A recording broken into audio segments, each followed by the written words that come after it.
Now, we have got a very brief time with you, and I've got a very clear aim that I want to achieve. And I want to achieve today, the three of us, convincing you that we are on your side. And I'll tell you what intrigues me about gatherings which Sarah puts together, which is them and us. And the talk today is about women and them. It's not about us working together. And I would like to take that phrase and say that this talk with us is about thus, them and us combined together. Now, would you agree that that's a good idea? Yes. So, we will be very briefly chatting to you about how we can work together to achieve our aim. And what is our aim? Increased happiness, increased wealth, increased security. To work together to achieve a really homogeneous way of living. It is incredible how few, you were saying earlier, Tony, how few CEOs of 100 companies are women. I think the figure is something like 3%. Disgraceful. It is disgraceful that women are still underpaid throughout the civil service for the jobs they're doing in comparison to men. The exception is in the military, which I was in, when everybody in your rank is paid exactly the same. So if we can do it in the military, why can't we do it in a wider sense? So our theme today is balance. We're trying to find a balance. We don't want opposition. We want collaboration, cooperation, and we want balance. Please stand up. And now, please, will you stand on one leg?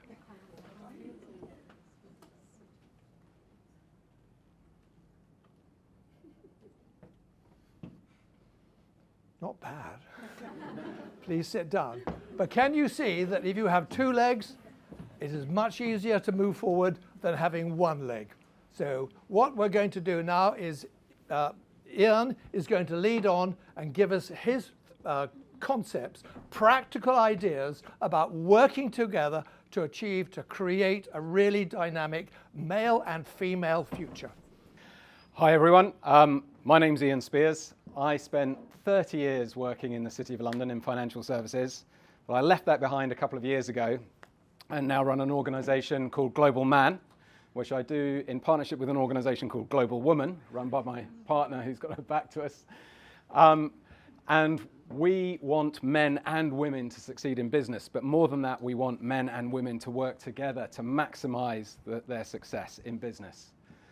And in terms of what's stopping that, one of the big things is the male ego. You did say that out loud, by the way. But we wear it like a suit of armour, and unfortunately, it has its seat in the past. We have these patterns of the past which echo through us today as men. Those patterns get set early and unconsciously.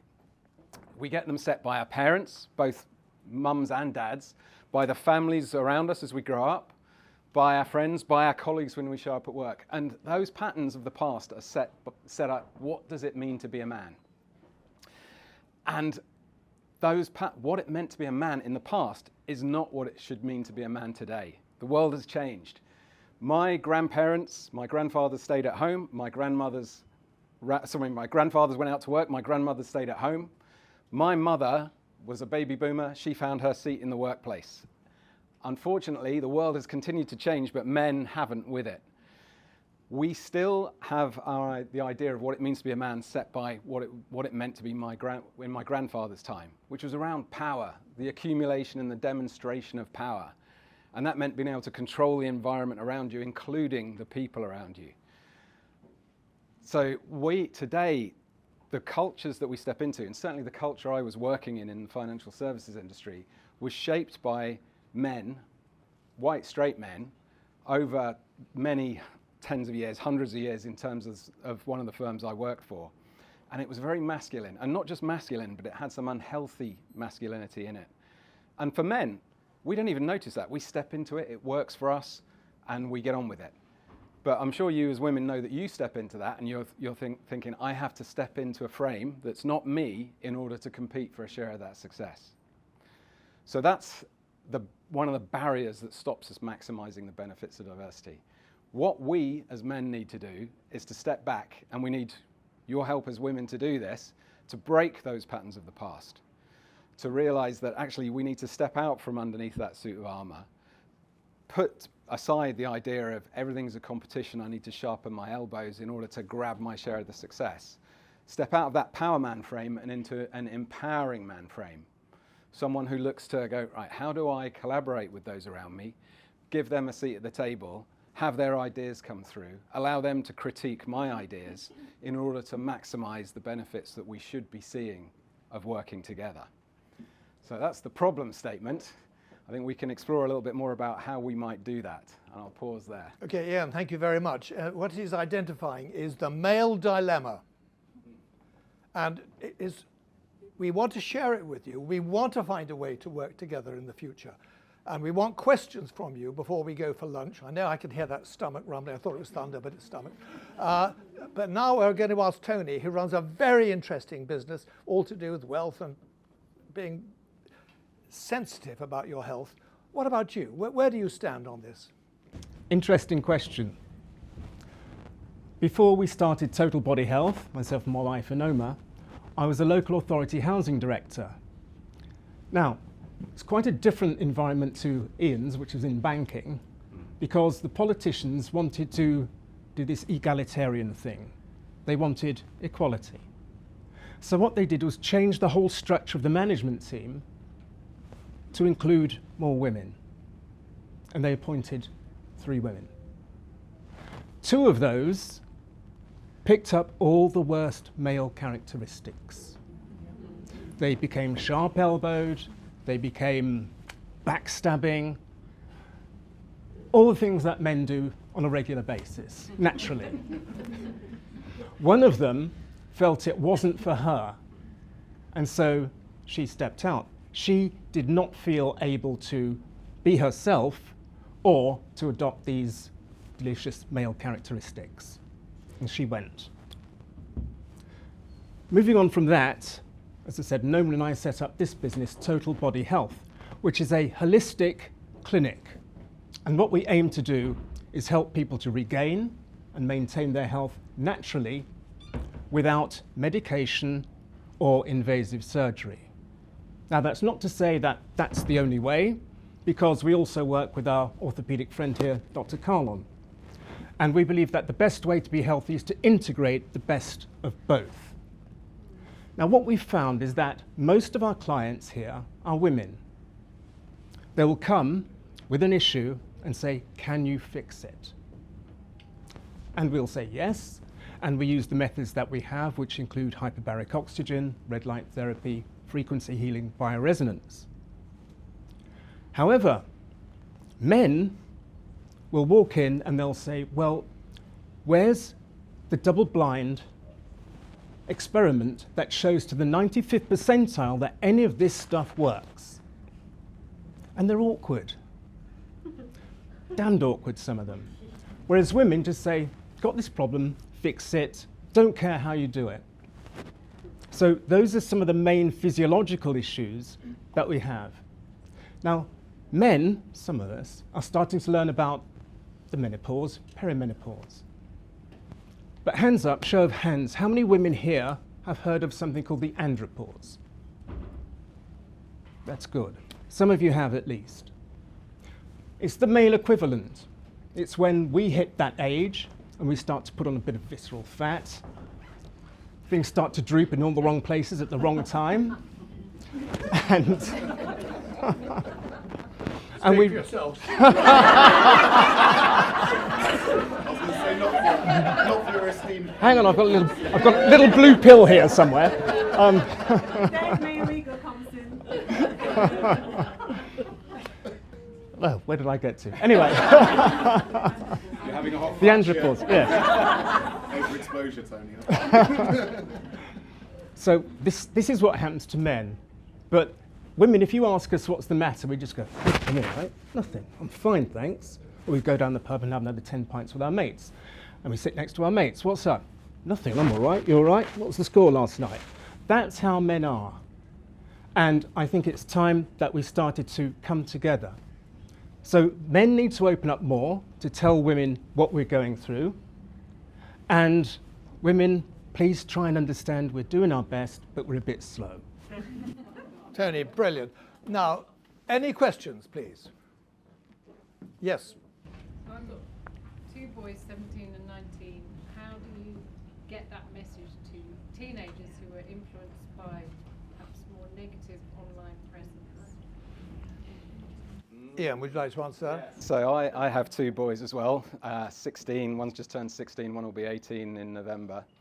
And we have seen that where certain groups of friends at their school were following people on social media that, in my view, were not good role models.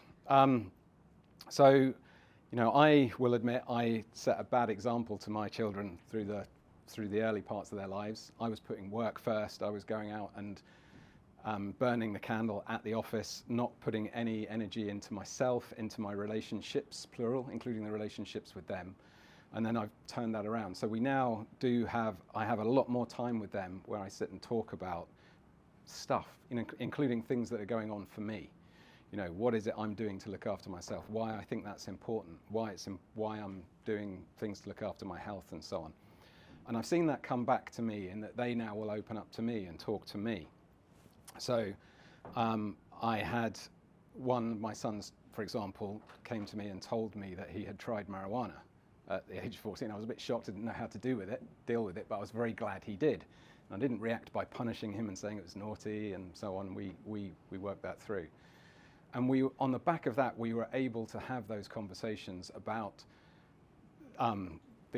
some of these social media influencers, where they were coming from, what it might be that has allowed them to come to get their platform, why people are reacting positively to them, and bringing it back to what is healthy masculinity, and why it's not a case that you should be suppressing your masculinity in order to, in the modern world, because unfortunately I think that is some of the reaction that's allowed these guys to have a platform. But it's also, oh, sorry, how's that? Is that working? No? Let's try another one. Oh, there's a green light now. That's better, isn't it?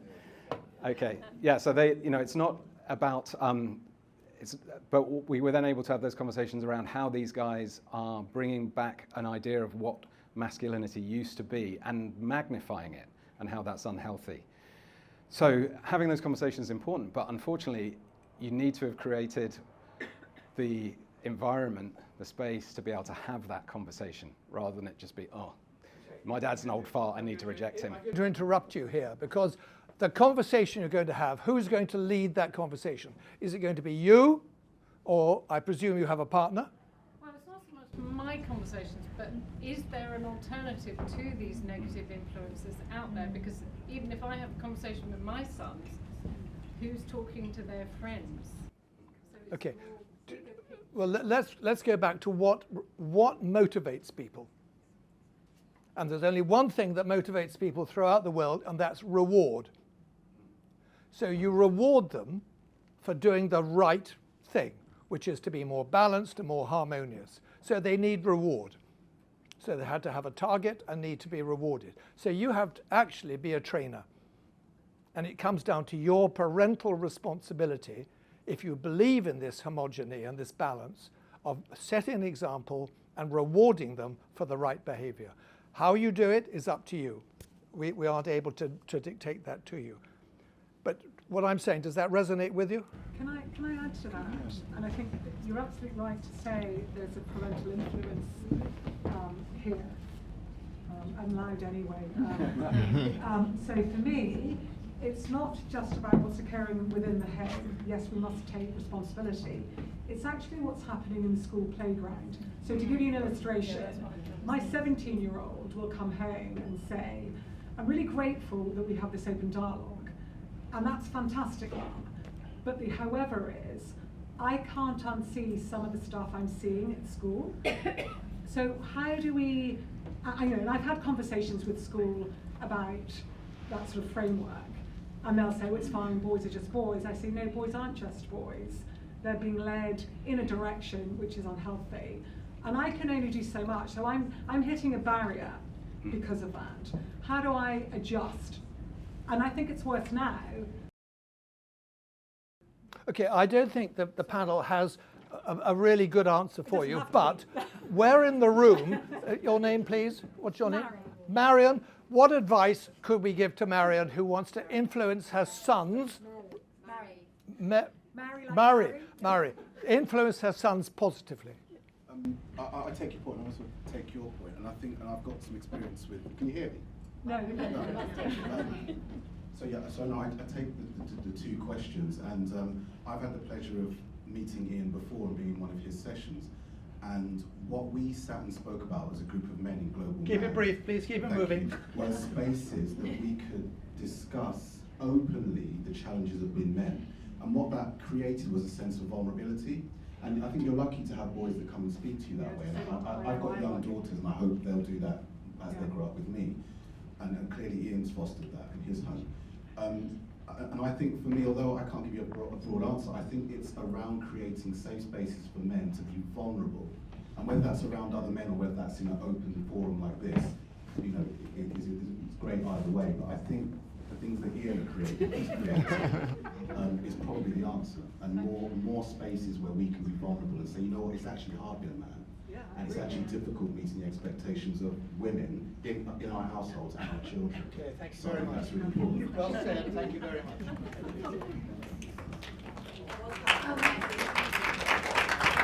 Well done. First of all, Ian, I'd like to just commend you on your parenting. Thank you. Because it's quite something for a young person to come and say, I've tried dope or whatever it is. So that means you've got an open conversation there, which is fantastic. My day job is working with couples and how we co-construct good relationships. And the essence of what I work with in terms of working with couples is a empowerment whereby you both feel equally empowered within the relationship. That isn't about taking over each other's roles, it's about a equality of empowerment. And I think that because if the relationship is good for you, then I can draw down the dividends. It's a 50-50 relationship. You're co-constructing a relationship. And I think that this component of equal empowerment is something that we have to give to our young people. It's about that equality. It's not about taking on each other's roles. Thank you very much, well done. I don't have a question as such, but more of like, especially to yourself, because I think what you're doing is fantastic. So I came from finance, working on a trading floor, and now I run my own business. And what I find about the conversation that you're having around women needing to help men speak openly and help is, it's exhausting. Like, and I think what I mean by this is, and I think what you're doing is fantastic, and we need more of that. But what I mean is that like women have been told to be small our entire life, and we're now trying to find a voice and trying to find equal pay and trying to advocate, and now all of a sudden we're being told, well, there's this meal crisis and we need to be involved in that, and it's like, well, you weren't involved in our crisis, so it's kind of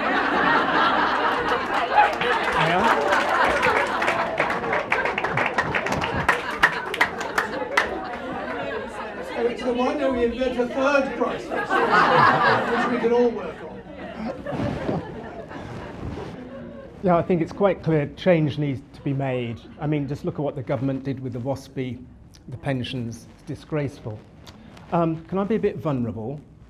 Talk to you about my poor past. Has anybody heard of Dr. John DeMartini? Yes? He is a human behaviour specialist. And I went on one of his courses once. And he asked me to the front and said, you, come here. Yes? Tell me someone who's really pissed you off in your life. My ex-wife. Okay, why is that? Well, wine. And he said, now give me 50 ways in which you benefited from that relationship. At first I balked and said, don't be silly. And then I thought, okay. And I managed to give him 50. He said, now how do you feel? And I said, I feel much enlightened. He said, good, now you've got all that rubbish out of your head, I'll try and teach you something. And that's how men are. Sometimes we need to see it right up close to accept responsibility and move on. But we need your help. Okay, I'm getting the message from Sarah, our lady-in-chief here, that we've got to wrap it up. But before we do that, I hope that all of you now realize that although we may be in a majority in the population, we are in a minority, sadly, in the way we're thinking. And we do need your help to work together to educate the men in your life as to what are the positive behaviors which get the best result. Thank you for your question. I don't think we fully answered it, but if we can have a chat over lunch, that would be very good. But thank you very much, Sarah, for inviting us to talk to you today. A minority trying to get a majority viewpoint over. Thank you very much indeed.